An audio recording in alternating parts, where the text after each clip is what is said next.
азербайджанский спецназ. Вот мы видим еще один перевернутый джип. Нас сопровождают ребята, которые непосредственно эту колонну разгромили. Arxadan məlumat gəldi ki, bəs bizə yaxınlaşırlar. İkinci məlumat gəldi ki, bizimkilərdir.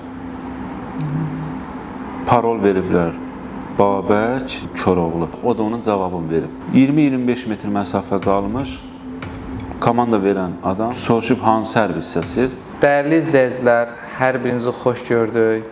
Kamran qardaş, siz də xoş gəlmisiniz. Xoş günlər gələr inşallah. Zəhmət olmasa özünüzü təqdim eləyərdiniz, qoy xalqımız sizi tanısın.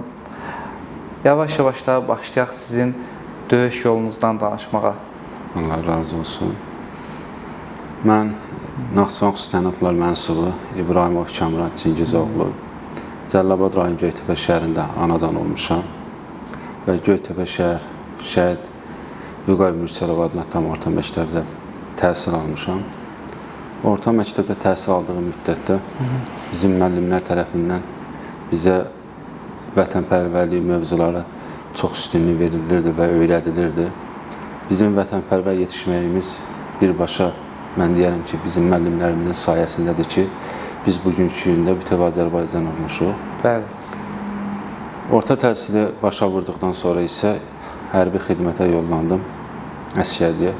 1 il 6 ay əsgərlik xidmətimi bitirdikdən sonra isə ehtiyata buraxıldım və hərbiçi olmağına qərar gəldim.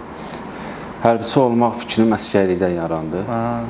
Çünki, belə deyim, əsgərlik müddətində 2014-cü il döyüşünü gördüm və bunun qisasımızı, şəhidlərimizin, yəni qisasını almaq məqsədi ilə 92-ci ildə baş vermiş faciələrin qisasını almaq məqsədi ilə gizli hazırlıq kursuna sənədlərimi yığdım və gizli hazırlıq kursunda təhsil aldım və kursu bitirdikdən sonra isə qərara gəldim ki, daha yaxşı hərbiçi olmaq, daha yaxşı savada malik olmaq və bilikli olmaq üçün ən elitini hərbi hissəni seçmək istəyirəm və ona müraciət edəcəm. Mən çox üzr istəyirəm, sizi böldüm. O 2014 Ağdam döyüşləri, onu nəzərdə tutursunuz da. Bəli, 2014. Onda siz orada o həmin vaxtda əsgərlikdə olmuşsunuz. Bəli, 2014-cü ildə həmin müddətdə əsgər olmuşam. İyulun axırı, avqustun əvvəllərində o döyüş baş verdi. Təxminən 3-4 gün ərzində getdi o döyüş və bizim şəhidlərimiz də oldu. Bəli, bəli. Və həmən müddətdə artıq demək olar ki, döyüş hansı şəkildə olmaq lazımdır. Qismən də olsa onu duyğusunu yaşadım və belə deyim, gizli hazırlıq kursunu bitirdikdən sonra isə xüsusi təyinatlı qüvvələri seçdim və oranın bildiyimiz kimi belə deyim, kursu var, ağır bir kursdur. Nə qədər ağır olsa da bir o qədər də şərəfli kursdur. Yəni, Allah ona arzusunda olanlara qismət eləsin. Arzusunda olmaq üçün də çalışmaq lazımdır. Sağlam qida əldə eləmək lazımdır ki, sağlam böyüyüb və ora nail olasan. O kursu bitirdikdən sonra Naxçıvan Xüsusi Təyinatlılarda xidmətə başladım və belə deyim, o xidmətin müddətdə isə 2016-cı ildə xidmətdə oldum və xidmətin müddətdə ilk döyüşümüz Naxçıvanın günlük əməliyyatı oldu ki, bildiyimiz kimi 11.000 hektar ərazi orada düşmən işğalından azad edildi. Biz ora, məsələn, mən bir hərbiçi olaraq belə deyim, ilk fəaliyyətimizi, ilk uğurlu əməliyyatımızı orada icra elədik.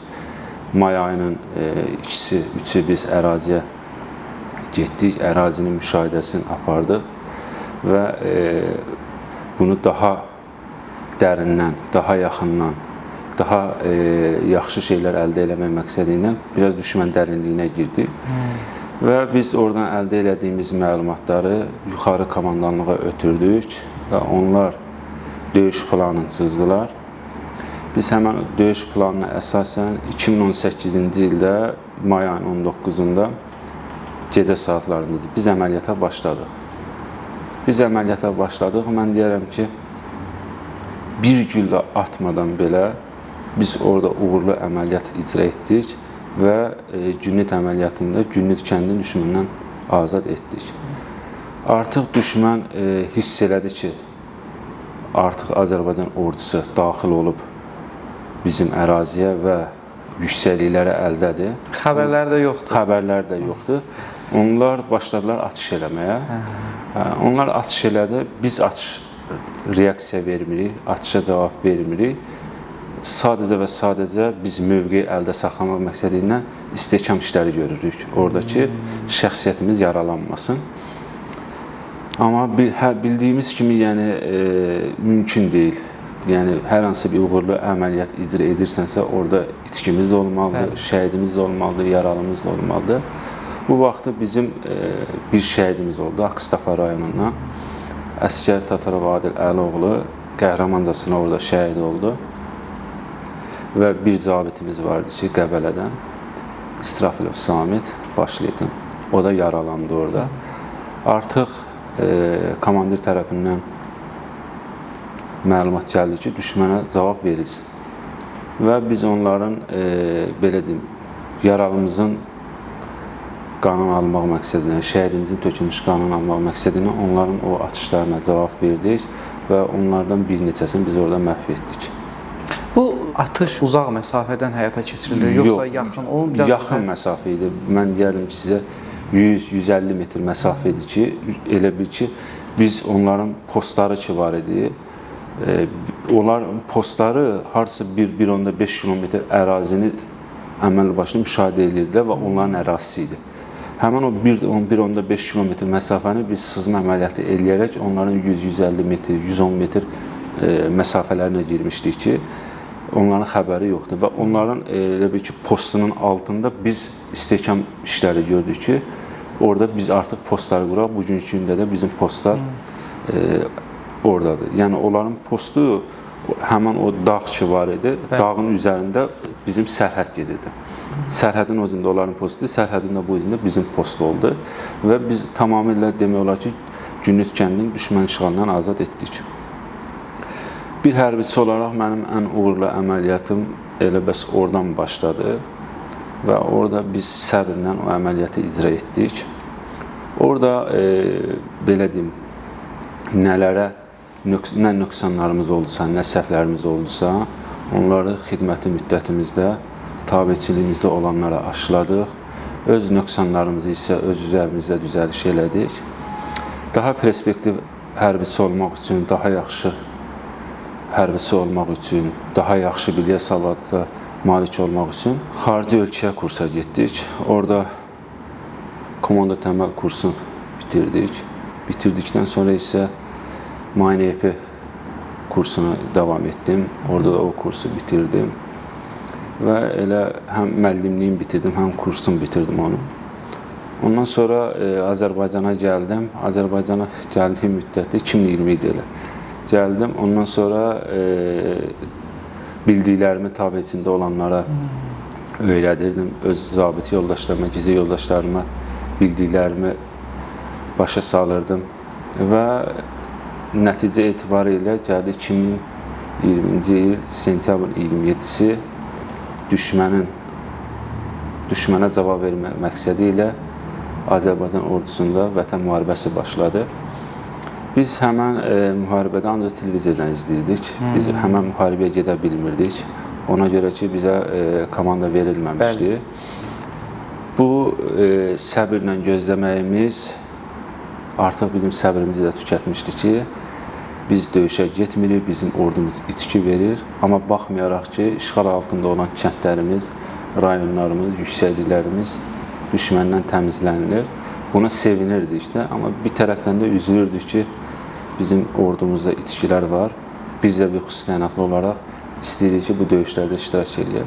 Dəfələrlə bizim komandirlər yuxarı qərargaha çıxsalar da belə, onlar bizə deyirdilər ki, səbirlə gözləyin, hər şeyin öz məqamı var, vaxtı var. Və o vaxt, indinin içinə kimi yadımdadır, oktyabrın 11 idi, bazar günü idi. Səhər razvodda durmuşuq. Komandirin tapşırıqları vardı. İndi ehtiyatdadır bizim hərbi hissə komandiri. polkovnik Babayev Namiq. Öz tapşırıqlarını verən zaman sıranın qabağında buna bir zəng gəldi ki, biz də həmən vaxtı dağ təlim mərkəzində idi. Sıranın qabağında bizim tabor komandirinin zəng gəldi. İnanırım sizə, yəni normalda dağdan aşağı eniş edən zaman maşın asta sürətlə getməlidir. Komandir oranı heç gözləmədiyimiz sürətli bir şəkildə komandir dərhal dağ təlim mərkəzindən aşağı düşdü. Üstündən bir 20-25 dəqiqə yalan olmaz vaxt keçdi və komandir tərəfindən məlumat gəldi ki, şəxsiyyət tam təchizatda təyin olunmuş avtomobillərə minsin və şəhər istiqamətinə hərəkət etsin. Bizim də hər bir qrupun təyin olunmuş avtomobili var ki, biz həmən avtomobillərə komanda verildikdə təchizatı götürüb avtomobilə minib əyləşmənin özünün belə deyim, vaxtı var, normativ vaxtı var ki, biz həmən vaxtda şəxsiyyətə hazırlamalıyıq. Qruplar, tam təchizatlı qruplarımız hazırlaşdı və avtomobilə o qədər sevincəli şəkildə getdik ki, yəni normativ onun yanında heç nə idi. O cür bir sürətli şəkildə onu icra etdik və üzü şəhər istiqamətinə tabor tam təchizatlı getdi. Orada şəhərdə hərbi hissədə yerləşdi. Bizim digər xüsusi təyinatlı hərbi hissələr ki vardı. Mərkəzləşmə yerimiz şəhər idi. Şəhərdə komplektləşdirdilər və say tərkibini çıxartdılar. Allah rəhmət eləsin, Vətən müharibəsi qəhrəmanı var, Babayev Nihat, bizim MTO rəisi idi. Həmən müddətdə şəxsiyyətə batinka paylandı. Bizdə də belə deyim, xüsusi təyinatlıların geydiyi batinka sarı batinka olurdu. Komandan tərəfindən hər kəsə təzə dedi ki, əşya xidmətinə göstəriş vermişdi ki, hər kəsə təzə batinka paylansın. Bu vaxtı bizim bir müddətdən artıqa batinka çatmadı.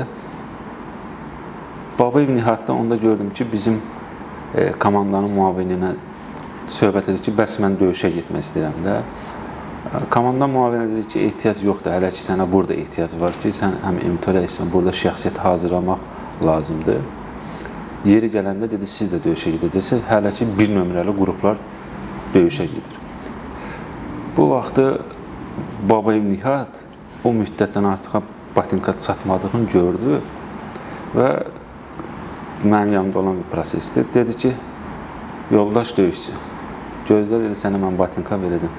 Öz ayağında təzə bir batinka var idi. O batinkasını çıxartdı. Dedi, mən özüm gedə bilməsəm də, amma mənim batinkamdan Qarabağa ilk ayaq addımı basarsan. Və eləcə də həmən o bizim döyüşçü o batinkanı geydi. Biz avtomobillərlə hava limanına gedirdi. Bizim bir qərargah rəisimiz var. O da qazidir. Zeyniv Nəsir. Həmən vaxtı səhər-səhərdə nəsə aramızda incilik olmuşdu. Nəsə belə bir şey olmuşdu. Avtomobildə elə gedə-gedə deyirəm, bəs rəis belə-belə də səhərki vəziyyətim sara, indiki vəziyyətim sara. Yəni, hər bir dəqiqənin özünün öz hökmü var. Deyib gülə-gülə samolyota mindik. Barışdınız. Gəldi şəhərə. O da əslində, belə deyim, hər bir komandir istəyir ki, onun tabiçində olan hərbi qulluqçular döyüşçü ruhunda yetişsin, döyüşçü kimi yetişsin. Bunu hər bir komandir istəyir, hər bir komandirdən onun üçün çalışır. Biz özümüz də qrup komandir, biz kiçik komandirlər olmuşuq, qrup komandir olmuşuq. Biz də istəmişik ki, bizim tabiçimizdə olan qrup döyüşçü ruhunda yetişsin. Bunu mən qrup komandiri olanda daha yaxşı hiss elədim ki, mənim tabor komandirim nə istəyir, qərargah rəisim nə istəyir, mənim bölük komandirim nə istəyir. Mənim də bölük komandirim, o da Vətən müharibəsi qazisidir, Rəhimov Mirtağ Lerikdəndir. Yəni, bizim bölük tam kompleks şəkildə döyüşə girdi. Bizim bölükdən 9 şəhid oldu. Allah bütün şəhidlərimizə rəhmət eləsin. Yəni, hər bir komandir tabiçində olanı döyüşçü ruhunda yetişməyini istəyir. Biz kiçik rütbəli olaraq həmişə yuxarılara qınayırıq ki, onlar bizdən nə istəyir, amma o təbəqəyə gəlib çatanda onların bizdən nə istədiyini daha yaxşı başa düşürük. Elə ki, gəldik biz Bakıya, Bakıdan avtobuslara, yollandıq üzü döyüşlərə. Bizim ilk döyüş əməliyyatımız bəs Hadrutdan başladı. Bizim briqada komandirimiz Vətən müharibəsi qəhrəmanı Əliyev Anar idi. Komandir tərəfindən qruplara bölündük və başladıq Hadrutda şəhər içi əməliyyatın icra edilməsi. Şəhər içi əməliyyatını icra etdikdən sonra növbəti tapşırıq gəldi ki, Hadruta daxil olan zaman Hadrutun sol tərəfində böyük bir yüksəklik var, Vişqa yüksəkliyi ki var. O yüksəkliyi bəs ələ keçirilməlidir. O yüksəklikdə bizim ermənilər orada məskunlaşıb, bizim avtomobillər, şəxsiyyət, piyadalar Hadruta tam belə deyim, rahat şəkildə daxil ola bilmir. Biz ancaq meşələrdə pərdələnmə, gizlənmə üsulları ilə icra edirdik. Bizə tapşırıq verildi. Biz o tapşırığı bizim qrup komandiri öhdəliyinə götürdü. Xidmətdə də adını çəkə bilmirəm, amma 2 qrup şəklində idi. Biri isə rəhmətli Şirəliyev sahib idi, Masallıdan. Tapşırığı qəbul etdikdən sonra tapşırığı incələdik və əməliyyat üzrə həmən tapşırıq istiqamətinə hərəkət etdik. Belə deyim, tapşırığa 300-400 metr qalmış. Baxdıq ki, hava qaralmaq üzrədir. Oktyabr ayında, bildiyimiz kimi oktyabrda havalar biraz tez qaralır. Yuxarı qərargahla əlaqə yaratdıq ki, bəs indi tapşırığı icra etməyimiz bizə gecədir. Nə qədər də əlimizdə yaxşı silah, yaxşı cihazlar olsa da belə, bizim içki vermə ehtimalımız daha çoxdur. Əgər icazə verirsinizsə, minimum içki səviyyəsi az olsun deyə, bu tapşırığı səhər saat 5-6-nın yarısı bu radələrdə icra edək ki, daha uğurlu tapşırıq olsun. Və yuxarı qərargah bizim bu dediklərimizi düzgün qərar qəbul etdilər və dedilər gözləyib ki, sabahları icra edəcəksiniz. Biz də belə deyim, gecə müddət ərzində müşahidələr apardıq. Ara vaxtlar ərzində ora artilleri atışlarını yönəltdik və səhər saatlarında biz basqın edəcəyimiz obyektin artıq müşahidəsini aparmışdıq və atəşkəsdə hücum qruplarını ayırmışdıq. Müşahidə qrupunu göndərdik, qabaqda müşahidə apardılar və düşmənin hardasa bir 100-120 metrindən 80 metr artıq içinə girmişik və atəşkəsdə qrupunu yerləşdirdik ki, qrup komandirinin tapşırığı ilə atış başlayacaq. Bir 10 dəqiqə, 15 dəqiqə müşahidə apardıq ki, nə düşmən var, nə bir görüntü var, heç bir şey yoxdur və ani moment qərar qəbul etdik ki, biz səssiz basqın icra edəcəyik. Və hücum qrupu səssiz basqın icra etmək üçün biz obyektə daxil olduq. Obyektə daxil olandan sonra arama-tarama elədik və gördük ki, artıq düşmən obyekti qoyub buranı tərk edib. Çünki onların qazın üstündə gördük ki, yeməkləri var, isti vəziyyətdədir. Radiatorlar, generatoru vardı, işləv vəziyyətdədir. 4-5 dənə rabitə vasitələri vardı ki, işləv vəziyyətdə qalıblar. Bir transformator falan, bunlar hamısı işləv vəziyyətdədir. Yəni, nə qədər perspektiv bir hərbi qulluqçu olasan ki, sənin rabitə sistemlərin Azərbaycan ordusuna sən özün hazır yem kimi qoymuşsan. Biz onlar üçün düşmənik. Səbəb nə olub görəsən? Səbəb biz ora artilleriya atışlarını yönəltdik. Onlar hiss eləyiblər. Onlar da yəqin müşahidə ediblər, hiss eləyiblər ki, bura artıq Azərbaycan ordusu daxil olacaq. Onlar yəqin ki, onu hiss eləyiblər. Çünki biz ora daxil olduğumuzda hər şey işlə vəziyyətdə. Yəni, onu hardasa olar 1-2 saat dediyimiz. Yemək çünki istili vəziyyətdə qalmışdı. Yəni, oktyabr ayı soyuq aydı. Yeməyi falan hamısı istilə vəziyyətdə qalmışdı.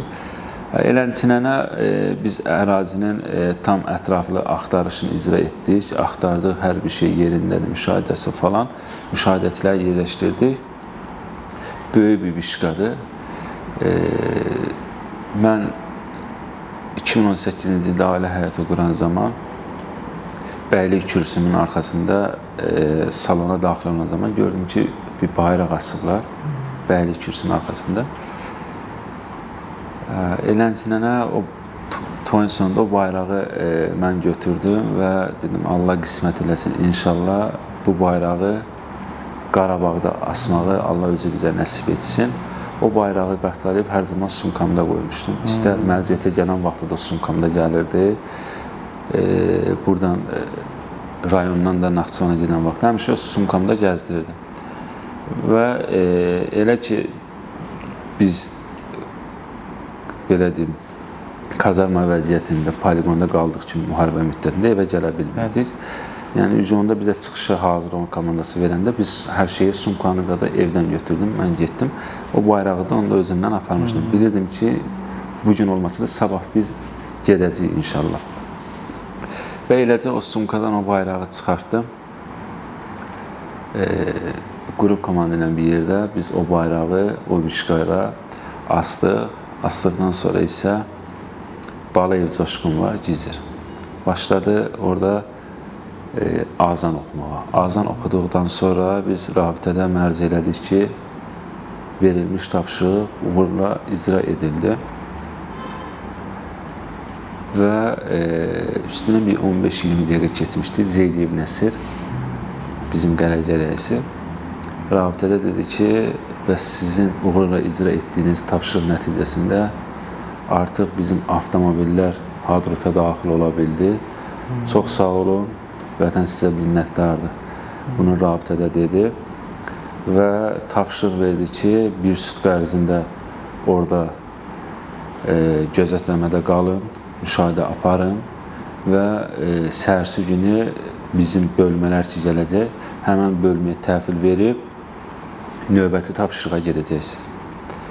Səhərsi günü elə bil ki, bir sutqa orada qalmalıydı. Biz orada belə deyim, müşahidə qrupunu qoyduq və həmin o yüksəkliyin də arxası hadrota birləşik evlər vardı ki, bizim elə bil ki, bölmələr ora girə bilmirdi, qruplar ora girə bilmirdi. Biz girdik orada qrupda həm belə deyim, ac idik, susuz idik, həm girdik yeməkdən, sudan götürək, kəndə həm arama-taramasını eləyək, həm də ermənidən nə qənimət götürə biliriksə götürək. Biz həmən vaxtı o kəndə daxil olanda, yüksəkliyin aşağısındakı evlərə, gözümüz birdən bir şeyə sataşdı. Ağacın altında maskalatda maskalanmış şulka deyilən bir texnika var idi ki, o texnikanı orada maskalamışdılar.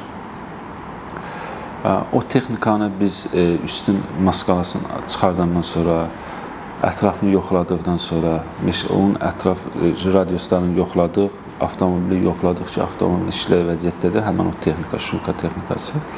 Nə üçündür? Hava hücumunda müdafiə sistemlərini vurmaq üçündür. Hava hücumunun qarşısını alır. Həmən o texnikanı biz rabitədə mərc elədik ki, bəs filan koordinatını çıxartdıq, koordinatı ötürdük ki, bu texnika burada var və bunu bölmələr tərəfindən gəlib götürülsün. Biz orada yemək, su vasitələrini götürdükdən sonra qalxdıq dağa və səhərə qədər biz orada müşahidə apardıq və səhərsi günü biz oranı təhvil verib gedəndə növbəti tapşırıq qoyuldu. Növbəti tapşırıq Qırmızı Bazar istiqamətində idi. Biz tapşırıq üzrə hərəkətdə idik, dəstə üzrə. Bu səfər dəstə şəklində tapşırığa getdik. Biz tapşırığa gedən zaman bizim briqada komandiri, rəhmətli Vətən müharibəsi qəhrəmanı Şəhid Əliyev Anar tabiçiliyində olan qrup şəklində Tuğ istiqamətdə bunlar hərəkətdə olublar və ani moment düşmənlə qarşılaşıblar. Allah rəhmət eləsin. Bizim briqada komandiri onda şəhadətə yüksəldi. Biz gedəndə gördük ki, bəs onları oradan çıxardırlar. Ermənilər zərərsizləşdirmişlər. Sadəcə bizim briqada komandiri qrupun önündə olub deyə 2 güllə buna dəymişdi. Və biz briqada komandirimizin şəhid olmağını eşitdik orada. Biz istər-istəməz bir anlıq ruh düşkünlüyü yaşadıq ki, bizim yəni hər şeyi bizə öyrədən, hərbiçi necə yetişməlidir bizə öyrədən, silahı bizə tutmağı öyrədən, atış hansı şəkildə icra edilməlidir bizə öyrədən, şəhər içi əməliyyatı necə icra olunmalıdır bizə öyrədən, Naxçıvanda ilk dəfə Bayavoy atışı, şəhər içi əməliyyatın Bayavoy güllə ilə icra ediləcəyi bizə öyrədən bizim komandirimiz artıq şəhadətə yüksəlib. Biz bunları bir anlıq ruh düşkünlüyü yaşadıq ki, bizim komandir şəhid olub, ruh düşkünlüyü yaşamamaq üçün daha da qisas almaq məqsədi ilə biz özümüzə gəldik və Qırmızı Bazar istiqamətinə biz hərəkətə başladıq. Bir xeyli yol getmişdik. Nəsə, orada dur komandası verildi, biraz istirahat elədik və bizim komandirə, bir qrup komandirinə rəhmətli İşrəliyev sahibi çağırdılar və onlara dedilər ki, qrupun tərkibindən çalışın ən yaxşı atıcılar və çalışın subaylar olsun. İcra edəcəyimiz tapşırıq ağır tapşırıqdır. Bizdə də qrupun şəxsiyyəti hamısı profesional atış edənlərdir. Çünki bizim adımız üzərimizdədir, xüsusi təyinatlı, yəni xüsusi təyinatlı, xüsusi yetişdirilmiş adamlardır ki, bizim günümüz elə atışın içində keçir. Rəhmətli İşrəliyev sahib, bir də mənim komandirim var ki, qrup komandirim xidmətdədir, adını çəkə bilmirəm. Mən dedim ki, mən də gedirəm. Mənim qrup komandirim icazə vermədi ki, 20 nəfəri, onu gedəndə 10 nəfərə rəhbərlik eləmək lazımdır. 2 zabit onlar getdi, icazə vermədi mənə. Mən qaldım bu bir qrupun üstündə. Bunlar Qırmızı Bazar istiqamətinə hərəkətə, biz isə Çanaqçı kənd istiqamətində hərəkətə başladıq və Çanaqçı kənd istiqamətində hərəkətdə 2 dəfə bizə puska atdılar. 2 dəfə puska atdılar, orada bizim bir döyüşçümüz vardı, müddətdən artıq Gözəlov, ayaq nahiyəsindən güllə aldı. Bir 10-15 dəqiqə müddətində şəhadətə yüksəldi o. Biz həmən vaxtı yaralımızı, şəhidimizi bir yerə yığdıq və üstünə mühafizə təşkil elədik və tapşırıq üzrə hərəkətə başladıq. Gəldik Çanaqçı yüksəliyində dəstə komandirindən dur komandası verildi və tapşırıq verildi ki, hər kəs özünə mövqe tutsun və müşahidəni aparsın. Hər kəs özünə mövqe tutdu, müşahidəni apardı. Bir yarım saat idi müşahidə aparırdı. Mənim də baydım var idi. Əhmədov mərhəmət. Arxadan məlumat gəldi ki, bəs bizə yaxınlaşan var. Bizə yaxınlaşan var dedilər. İkinci məlumat gəldi ki, bizimkilərdir. Parol veriblər. Babək, ya bilməm, Koroğlu. Belə bir parol veriblər, o da onun cavabını verib. Koroğlu deyəndə Babək deyib, ya yaxud da Babək deyəndə Koroğlu olar deyib. Elə biliblər ki, bizimkilərdir.